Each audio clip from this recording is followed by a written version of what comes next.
Ready 1 2 3 गो। मुझे थोड़ा सा अलग लगता है। रेडी 1 2 3 गो। 1 2 3 गो। अरे नमस्कार दोस्तों, स्वागत है आप सभी का और एक रिएक्शन वीडियो में। आज हम रिएक्ट करने वाले हैं ध्रुव राठी चैनल से। ध्रुव राठी जी का एक वीडियो है, NASA search for aliens the Voyager mission ऐसा कुछ है। ध्रुव राठी जी का एक लेटेस्ट वीडियो है, हाल ही में उन्होंने कल ही डाला है। आज हम उन पे रिएक्शन देंगे। तो दोस्तों देखते हैं हम सभी साथ में, हमारे पूरे परिवार के साथ इस वीडियो को। चलिए करते हैं स्टार्ट। नमस्कार दोस्तों, क्या इस पूरे ब्रह्मांड में हम इंसान अकेले हैं या फिर हमारे अलावा भी कहीं और कोई इंटेलिजेंट लाइफ मौजूद है? अगर एलियंस सही में एग्जिस्ट करते हैं तो ये सोचना बड़ा स्वाभाविक है कि शायद एलियंस के मन में भी ऐसे ही सवाल उठते होंगे कि कहीं इस यूनिवर्स में वो अकेले तो नहीं। हमारे यूनिवर्स में दो इंटेलिजेंट स्पीशीज के बीच में कम्युनिकेशन कैसे बनाया जाए, इसी सोच को ध्यान में रखते हुए नासा ने कई प्रोजेक्ट शुरू किए ताकि हम किसी तरह एलियंस को एक संदेश भेज सके। ये साल 1977 की बात है कि नासा ने अपना वॉयेजर 1 स्पेसक्राफ्ट लॉन्च किया और उसका मिशन क्लियरली डिफाइन किया। हमारा सोलर सिस्टम यानी सौर मंडल की खोज को बाहरी प्लैनेट्स के आसपास से लेकर सूर्य के प्रभाव क्षेत्र की बाहरी सीमाओं तक और शायद उससे भी आगे तक बढ़ाना। सिंपल भाषा में कहा जाए तो ये एक इंटरस्टेलर मिशन था। हमारी मिल्की वे गैलेक्सी में करोड़ों अरबों सोलर सिस्टम्स हैं। इन सोलर सिस्टम्स के बीच में जो जगह है उसे इंटरस्टेलर स्पेस कहा जाता है।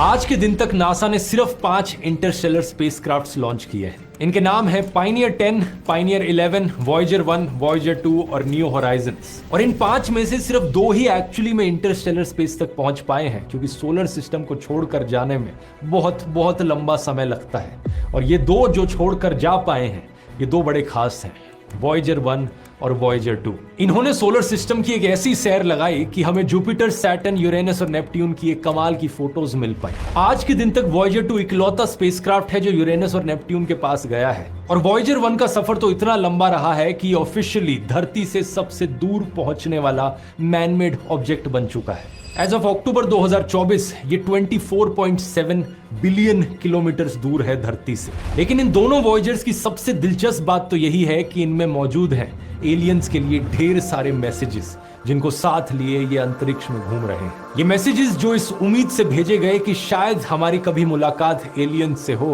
और इन संदेशों के जरिए हम उन्हें अपने बारे में कुछ बता सकें।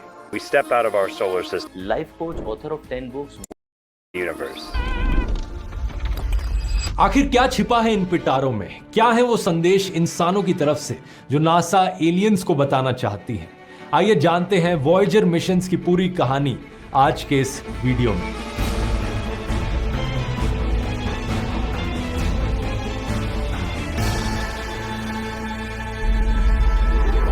ये साल 1965 की बात है दोस्तों कि नासा में काम करने वाले एक इंजीनियर ने नोटिस किया कि हमारे सोलर सिस्टम के आखिरी 4 प्लैनेट्स जुपिटर, सैटर्न, यूरेनस और नेपट्यून एक बड़ी ही अनोखी ज्योमेट्रिक अरेंजमेंट में आ जाएंगे लेट 1970s के समय में। एक ऐसी अनोखी अरेंजमेंट जो 175 सालों में सिर्फ एक बार आती है। इस अरेंजमेंट का मतलब था कि एक ऐसा स्पेसक्राफ्ट भेजा जा सकता था जो इन चारों प्लैनेट्स के ग्रेविटेशनल फोर्स का फायदा उठाकर इन चारों प्लैनेट्स के पास से गुजर जाए, बहुत कम फ्यूल और समय इस्तेमाल करते हुए। इस प्रिंसिपल को ग्रेविटी असिस्ट कहा जाता है। किसी प्लैनेट या स्पेस में मौजूद किसी और ऑब्जेक्ट के मास का इस्तेमाल करना अपनी स्पीड और ट्रेजेक्टरी बदलने के लिए। इसी के आधार पर नासा ने वॉयेजर 1 और वॉयेजर 2 मिशंस के प्लान्स बनाए और यही कारण कि साल 1977 का ईयर चुना गया इन दोनों स्पेसक्राफ्ट्स को लॉन्च करने के लिए। मिशन के अनुसार वॉयेजर 1 को जुपिटर और सैटर्न के पास से फ्लाई बाय करना था, खासकर सैटर्न के बड़े मून टाइटन पर फोकस करते हुए।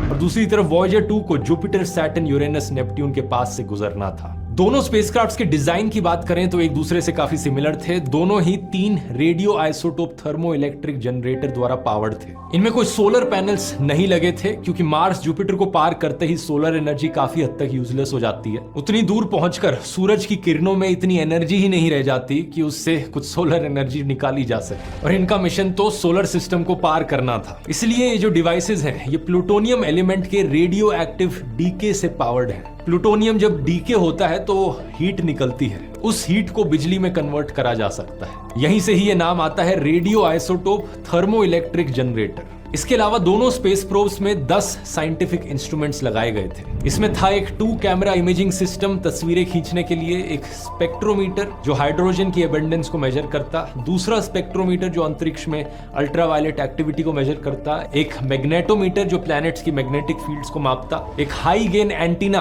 कम्युनिकेट करने के लिए धरती के साथ, और बाकी कुछ छोटे मोटे इंस्ट्रूमेंट्स रेडिएशन के अलग अलग लेवल्स को मापने के लिए।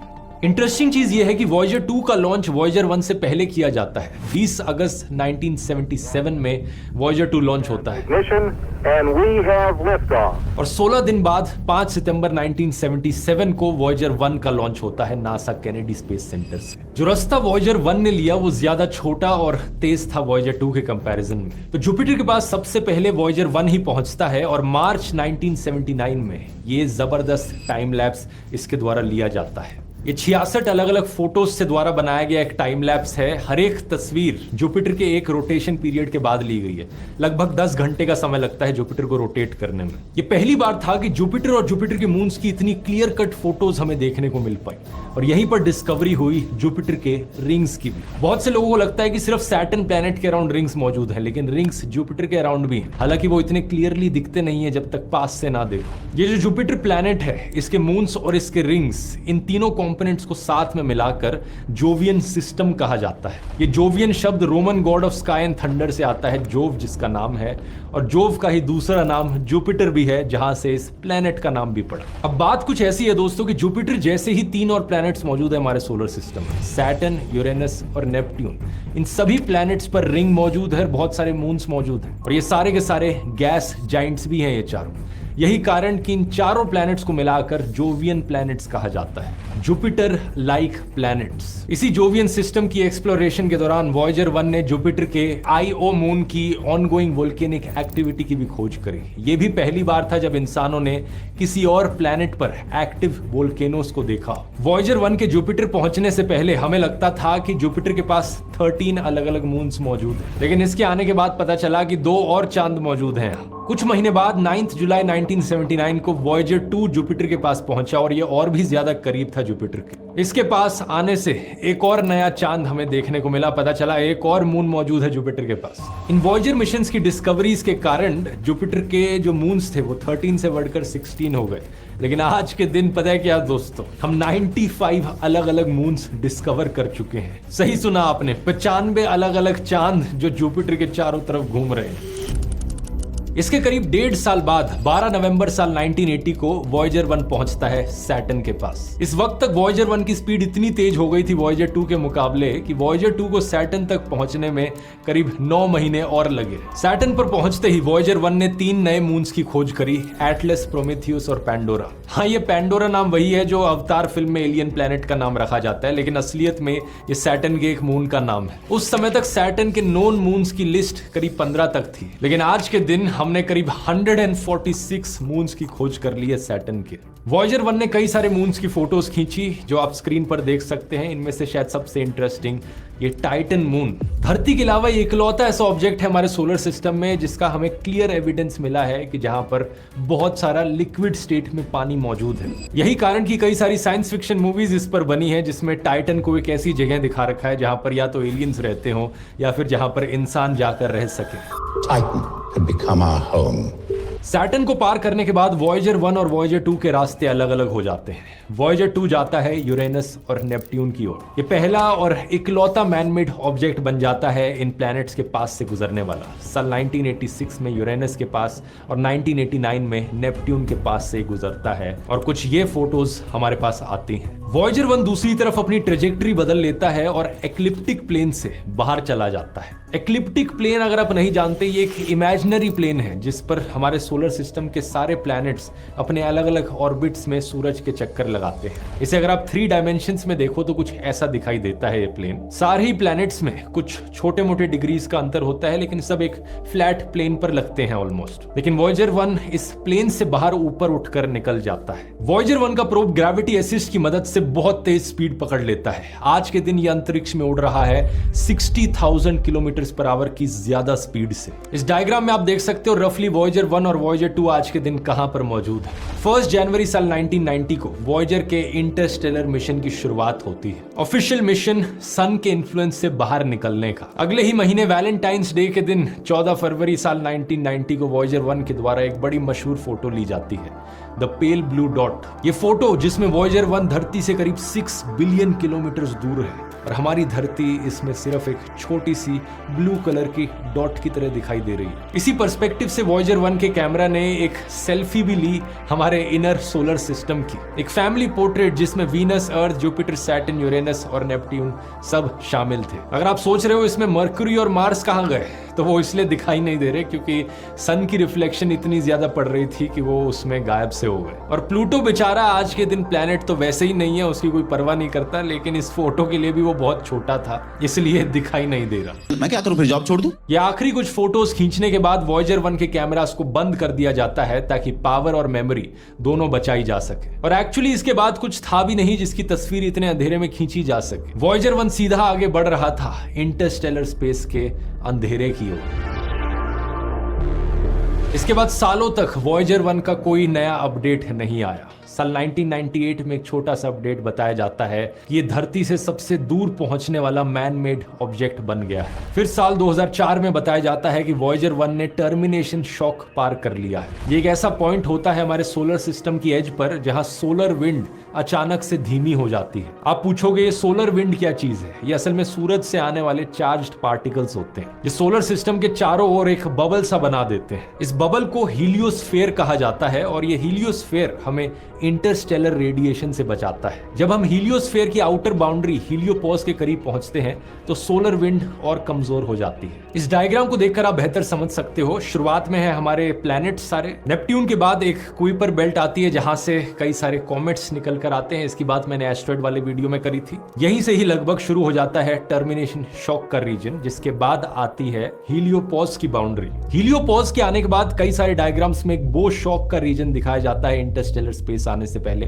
ऐसा कई सारे साइंटिस्ट का मानना था वॉयेजर 1 जब तक यहां नहीं गया था। 25 अगस्त साल 2012 में वॉयेजर 1 ने हीलियोस्फीयर को पीछे छोड़ दिया और फाइनली इंटरस्टेलर स्पेस में एंट्री मार ली। और उसके बाद से साइंटिस्ट का पूरा नजरिया ही बदल गया इस बो शॉक वाले रीजन को लेकर। आज के दिन साइंटिस्ट का मानना है कि ये वाला रीजन बेसिकली एक इंटरैक्शन का एरिया है जहां पर इंटरस्टेलर रेडिएशन आकर सोलर विंड से मिलती है। एक तरीके का डिफ्यूजन वाला रीजन जहां पर कोई क्लियर कट बाउंड्री नहीं है। लेकिन सोचकर देखो दोस्तों, ये सिर्फ साल 2012 में ही था कि वॉयेजर 1 ने बाउंड्री क्रॉस करी। पूरे 22 साल का समय लग गया इस इंटरस्टेलर मिशन को इंटरस्टेलर स्पेस तक पहुंचने में। इस चीज को कंफर्म करने में भी नासा ने 8 महीने का समय लगाया। कई सालों तक इन्होंने डेटा को रीचेक किया, डबल चेक किया और फाइनली सितंबर 2013 में ही इन्होंने अनाउंस किया था कि इंसानों के हाथों द्वारा बनाई एक चीज ने पहली बार सोलर सिस्टम की सरहदें पार कर ली।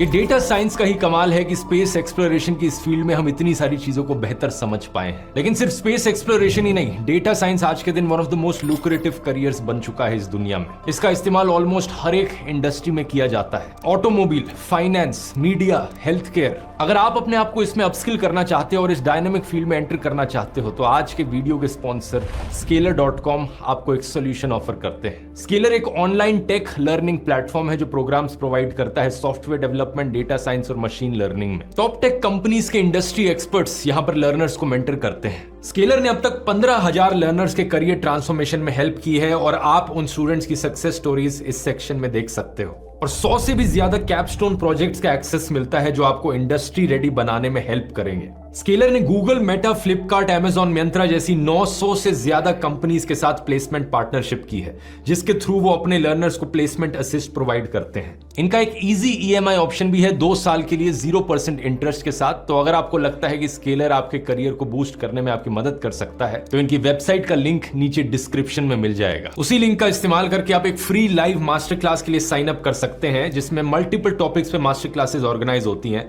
और खुद ही से ही उसकी वैल्यू जज कर सकते हैं। अब अपने टॉपिक पर वापस आते हैं। एक बड़ा इंटरेस्टिंग सवाल यहां पर ये उठता है कि ये हमें कैसे पता चला कि वॉयेजर 1 ने बाउंड्री क्रॉस करी। ये हमें पता चला दोस्तों इसके प्लाज्मा वेव इंस्ट्रूमेंट से 9 अप्रैल और 22 मई 2013 के बीच में एक पावरफुल सोलर इरप्शन रिकॉर्ड की गई वॉयेजर 1 में। इस इरप्शन की वजह से वॉयेजर 1 के पास के इलेक्ट्रॉन्स वाइब्रेट होने लगे और रिसर्चर्स ने नोटिस किया कि वॉयेजर 1 के आसपास की जो इलेक्ट्रॉन डेंसिटी है अब वो हीलियोस्फीयर की तुलना में बहुत ज्यादा हो गई है। इसी से ही हमें पता चला कि ये इंटरस्टेलर स्पेस में पहुंच गया है। आप सोचोगे लेकिन ये कैसे हो सकता है? इलेक्ट्रॉन डेंसिटी सोलर सिस्टम के बाहर ज्यादा है सोलर सिस्टम के अंदर के कंपैरिजन में। ऐसा इसलिए है क्योंकि हीलियोपॉज का जो रीजन था वहां पर सोलर विंड में एक बहुत बड़ा डिप महसूस होता है। जब वॉयेजर 1 हीलियोपॉज के एरिया में था तब वहां पर इलेक्ट्रॉन डेंसिटी बहुत कम हो गई थी और जैसे ही ये इंटरस्टेलर स्पेस में आया एक सडन स्पाइक देखने को मिली। फर्क बस इतना है कि हीलियोपॉज से पहले जो इलेक्ट्रॉन डेंसिटी में स्पाइक आई थी वो सोलर विंड की वजह से थी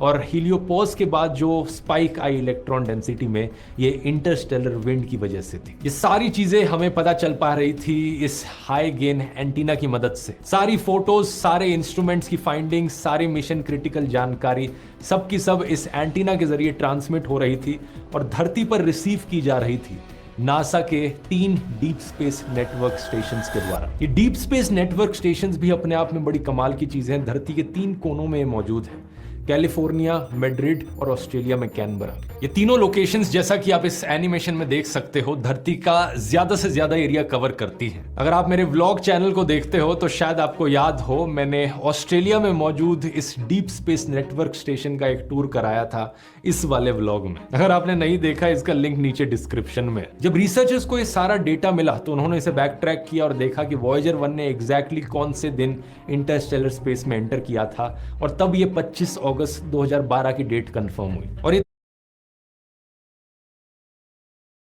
इंडियन फार्मेसी का ये सोप मात्र 7 दिनों में आपका टैन हटाना शुरू कर देगा, डार्क स्पॉट्स और पिगमेंटेशन को फेड करेगा, एक्ने के मार्क्स क्लियर करेगा और आपको देगा क्लियर और ग्लोइंग स्किन। ये वायरल प्रोडक्ट है डर्माटच 1% कोजिक एसिड सोप, जिसमें है कोजिक एसिड जो डार्क स्पॉट्स और पिगमेंटेशन को फेड करता है, माइल्डली एक्सफोलिएट करता है, ग्लूटाथियोन जो डर्ट और इंप्यूरिटीज को हटाता है, साथ में है डर्मा वाइट जो आपको देता है इंस्टेंट रेडिएंट और क्लियर स्किन। यूजेज की बात करें तो आपने इसे वेट स्किन पे अप्लाई करना है, जेंटली मसाज करना है, देन रिंस ऑफ कर देना है।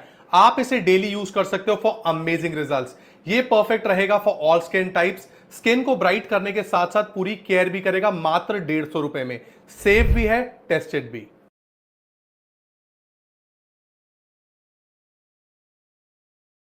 इत्तेफाक की बात देखिए, ये वही दिन था एग्जैक्टली जिस दिन चांद पर कदम रखने वाले पहले इंसान नील आर्मस्ट्रॉन्ग का देहांत हुआ था।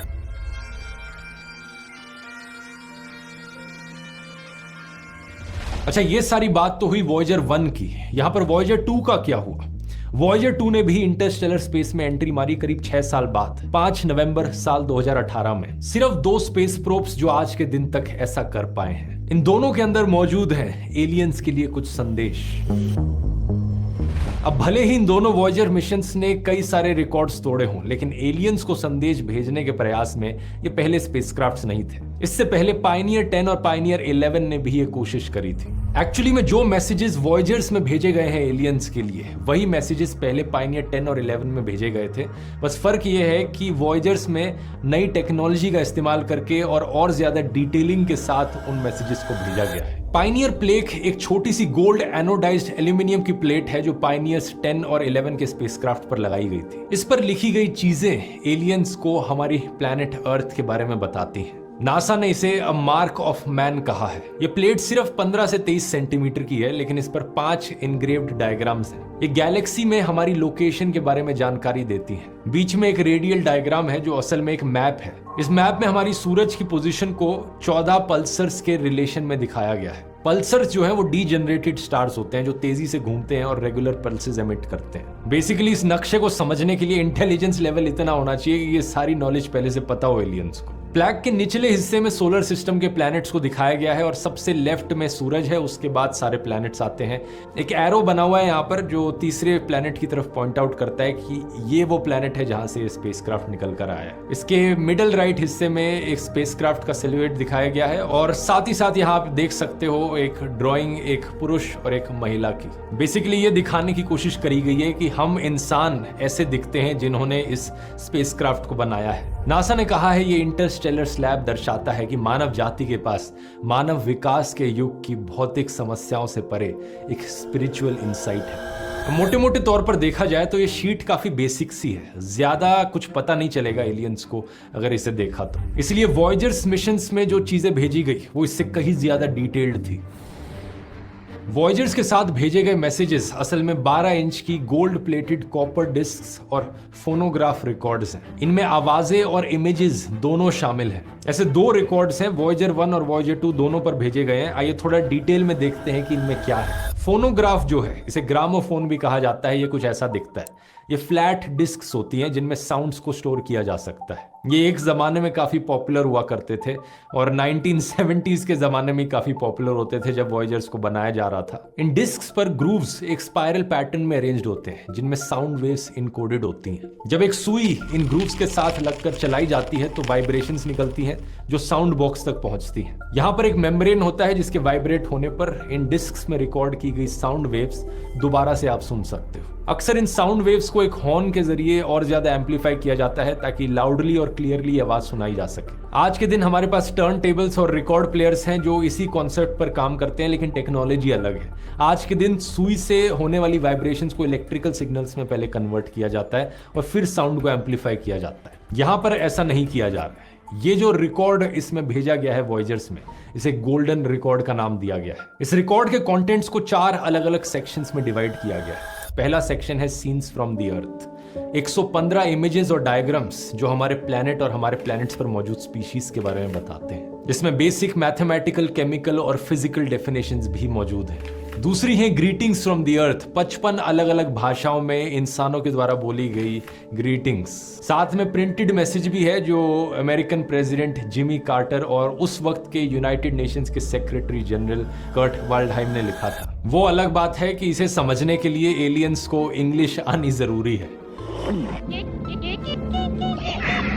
तीसरा सेक्शन है music from the earth. Musical selections हमारे धरती पर मौजूद अलग अलग कल्चर्स और एरास के। इसमें 28 ऑडियो रिकॉर्डिंग्स हैं ईस्टर्न और वेस्टर्न क्लासिकल म्यूजिक की, और एक इंडियन गाना भी है बेस्ड ऑन राग भैरवी, जात कहाँ हो, जिसे गाया गया है सुरश्री केसरबाई केरकर ने। चौथा सेक्शन है साउंड्स ऑफ द अर्थ, जिसमें अलग अलग नेचुरल साउंड्स सुनाई गई हैं, जिसमें 21 अलग अलग ह्यूमन एक्टिविटीज, मशीनों की और नेचुरल फिनोमिना की आवाजें हैं जो कुछ ऐसी हैं।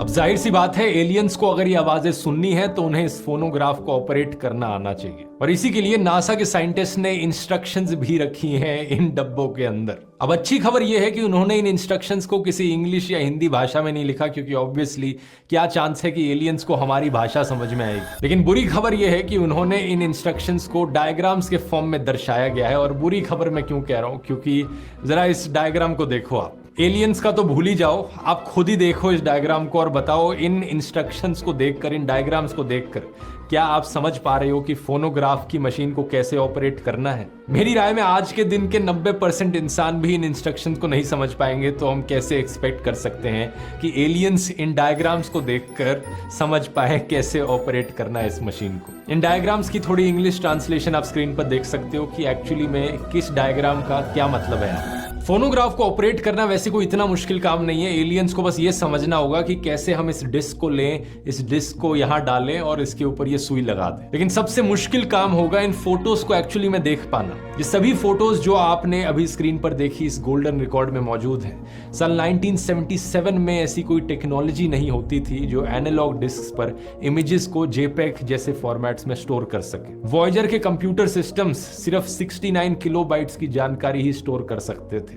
69 किलोबाइट्स होता है सिर्फ 0.07 मेगाबाइट। एक इमेज के लिए भी ये बहुत कम पड़ जाता है, 115 इमेजेस तो बहुत दूर की बात है। इसलिए नासा ने इन डिस्क्स पर इमेज डेटा शामिल करने के लिए एक नया तरीका सोचा। उन्होंने इन फोटोज को एक स्क्रीन पर प्रोजेक्ट किया और एक टेलीविजन कैमरा से रिकॉर्ड करके उन वीडियो सिग्नल्स को ऑडियो वेव फॉर्म्स में बदल दिया, और ये फोटोज एक्चुअली में ऑडियो के फॉर्म में इन डिस्क्स में स्टोर्ड है। तो एलियंस अगर इन्हें देखना चाहते हैं तो उसके लिए रिवर्स प्रोसेस करना होगा। ऑडियो के फॉर्म में जो डेटा स्टोर्ड है उसे वापस इमेज में बदलना होगा। ये कैसे किया जाए, इंस्ट्रक्शंस इंटरस्टेलर एनवेलप पर दी गई हैं, आप देखकर पढ़ सकते हैं। ये टेक्नोलॉजी अपने आप में इतनी टेक्निकल और कॉम्प्लिकेटेड है कि इसे समझाने में एक अलग वीडियो लग जाएगा। तो डिकोड करने का झंझट छोड़िए, मैं आपको अब स्क्रीन पर दिखाता हूं इस गोल्डन रिकॉर्ड में आखिर क्या मौजूद है। 115 तस्वीरों को जब डिकोड किया जाएगा तो पहली तस्वीर ये सामने आएगी, एक सफेद कैलिब्रेशन सर्कल, एक simple black and white drawing जो दो चीजें करती है। पहले ये खुद रिकॉर्ड के आकार को रिप्रेजेंट करती है